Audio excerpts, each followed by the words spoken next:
This video has been designed in an audio-friendly format, allowing you to listen comfortably without needing to watch the screen.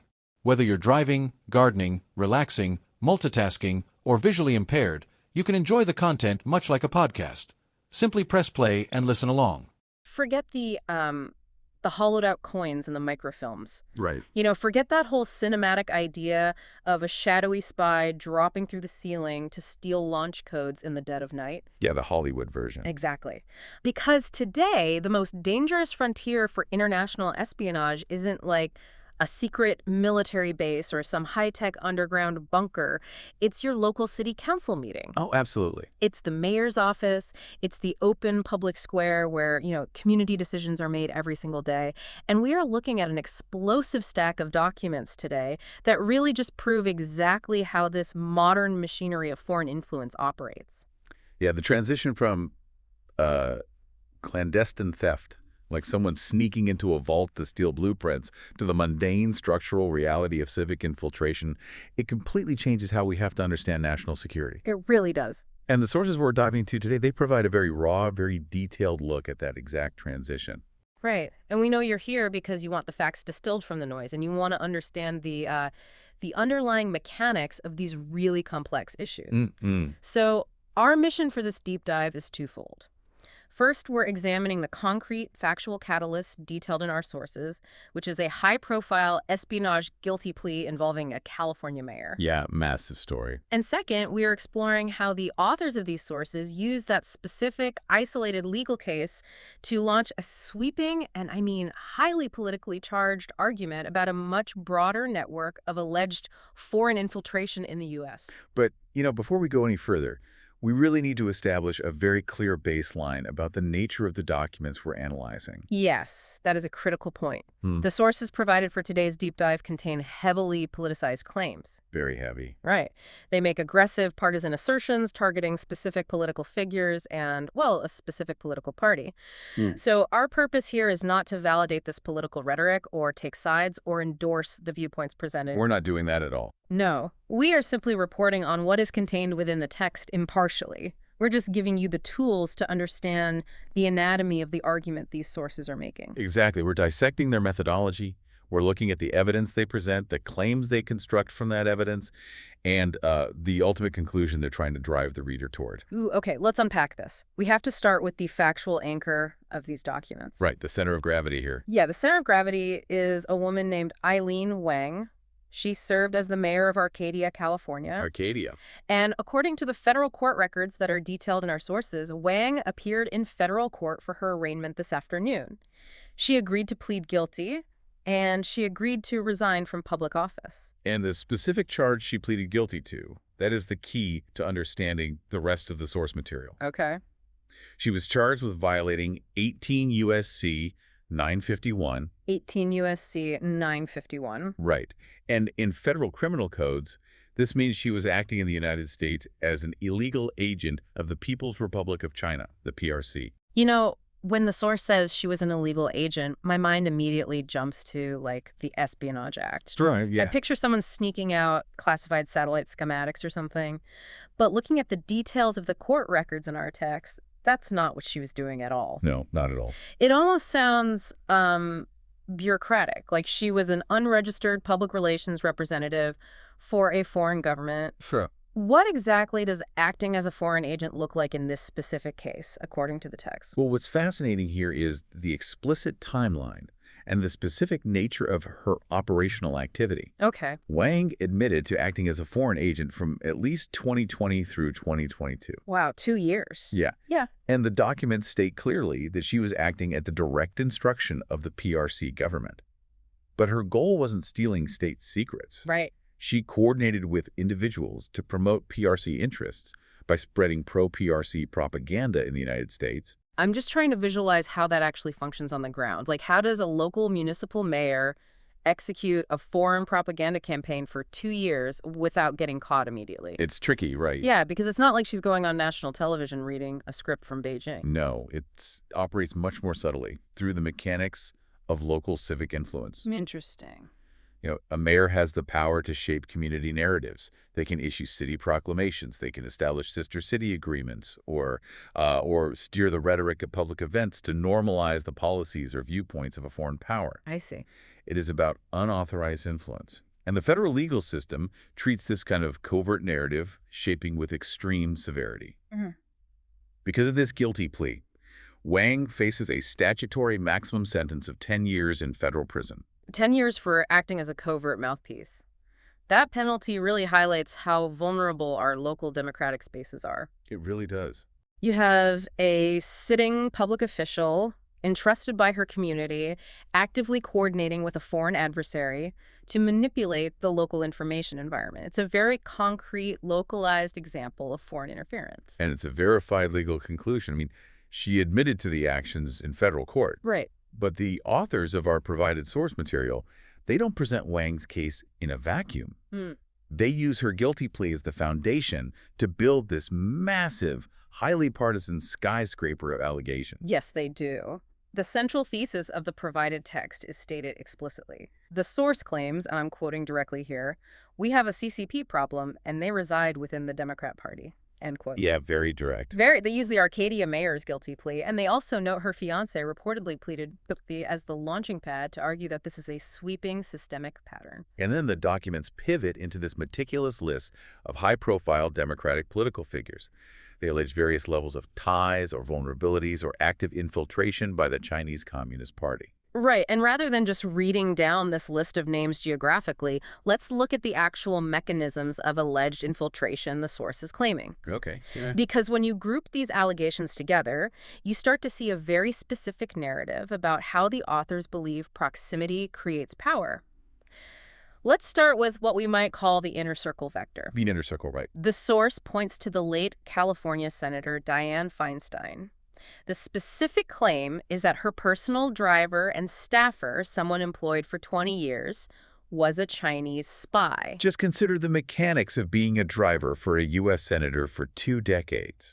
It's wild to think about. You are the invisible person in the front seat during every sensitive phone call, every off-the-record conversation between meetings. You control the physical logistics. Yeah. That is a massive intelligence vector that requires zero hacking, no wiretaps, and no breaking into vaults. You're just sitting in traffic taking mental notes. Exactly. And the source makes a similar claim about New York Mayor Eric Adams.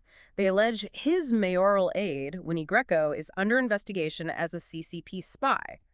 And the crucial detail they add is that she steered Adams's relations with China for almost a decade. Again, we see that emphasis on duration and gatekeeping. Yeah. If an aide is steering foreign relations for a decade, they're filtering the information the mayor receives, they're deciding which cultural exchanges happen, and shaping the city's official posture. Right, they hold all the keys. Staying with the inner circle theme, the text brings up New York Governor Kathy Hochul. Oh, yes. The claim here is that her deputy chief of staff, Linda Sun, was indicted for being a Chinese spy and even forging the governor's signature. Think about the sheer operational audacity it takes to forge a sitting governor's signature. It's brazen. If we accept the premise of the source's claim, that is not just passively collecting information from the back seat of a car.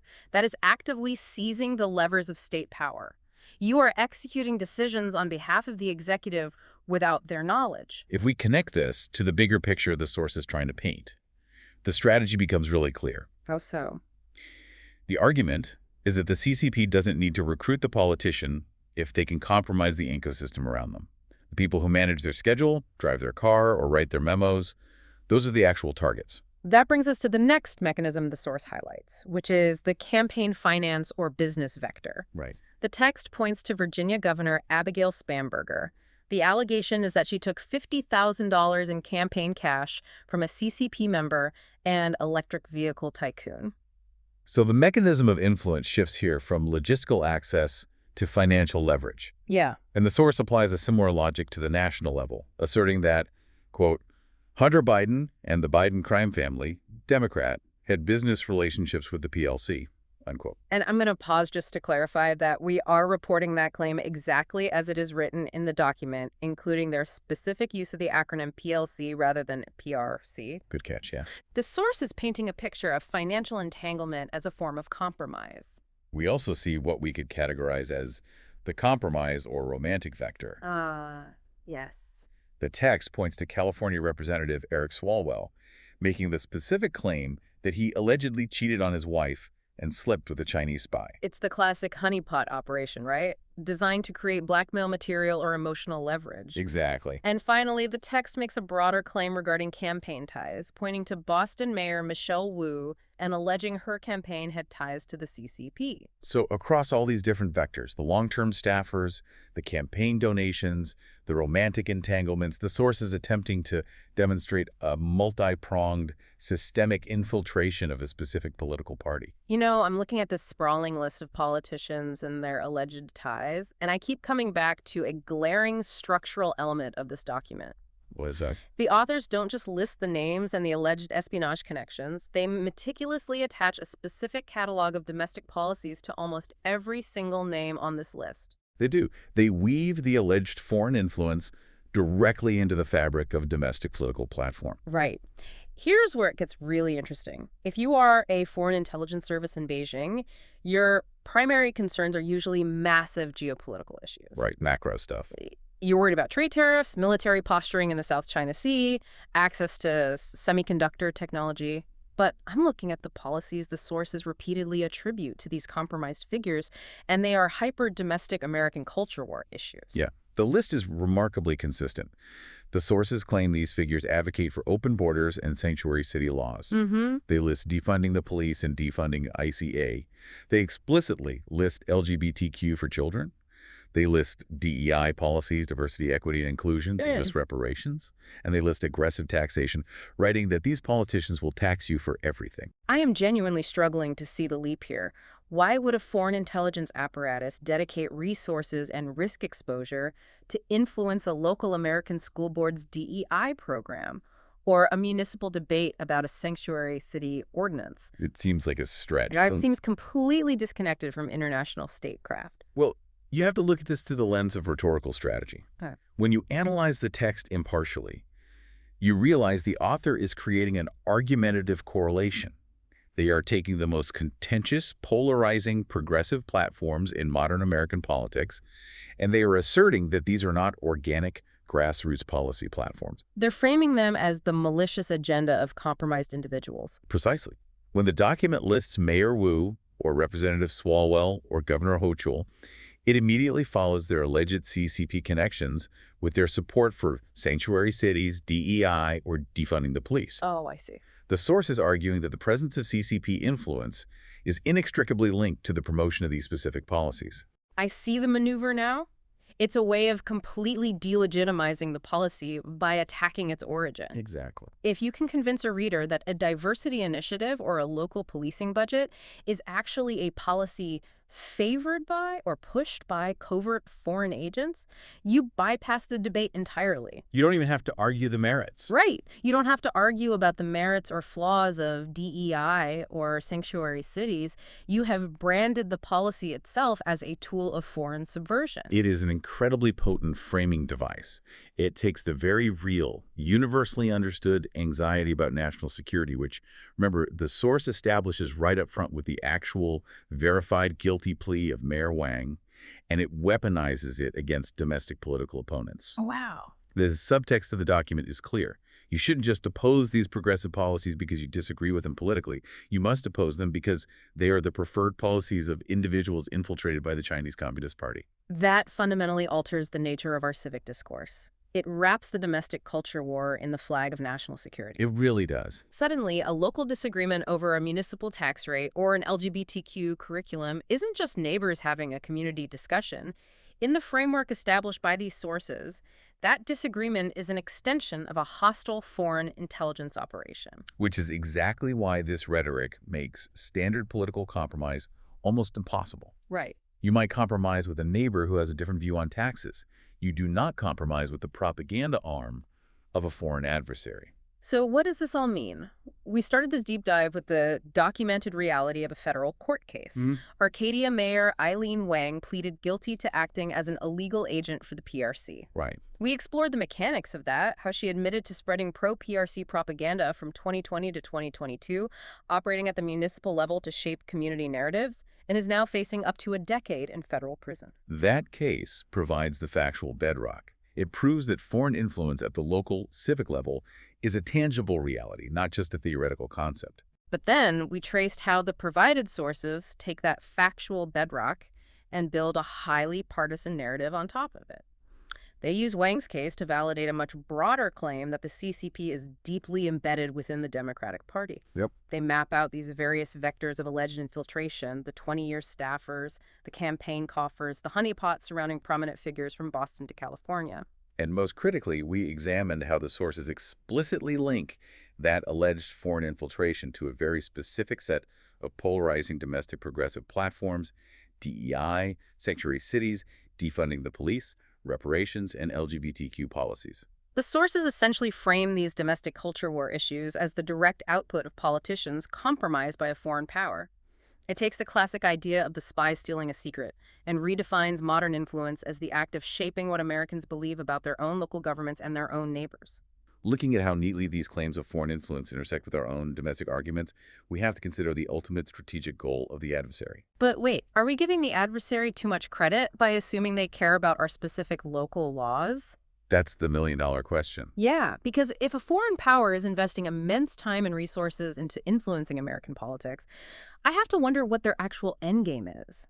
Is their primary objective to successfully pass a specific localized domestic policy like getting a municipal sanctuary city law on the books or implementing a corporate DEI initiative?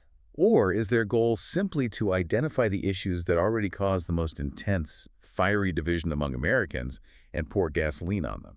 Are they trying to win the argument, or are they just trying to make sure the argument never ever ends? Because if their goal is just to paralyze us with division, then framing our domestic disagreements as foreign subversion might actually be doing their work for them. It's a vicious cycle. It really is. That is a thought that changes how you look at almost every political debate happening right now. Thank you for joining us on this deep dive. Keep questioning the information around you. Keep looking for the underlying mechanics of the arguments you read, and we will catch you next time.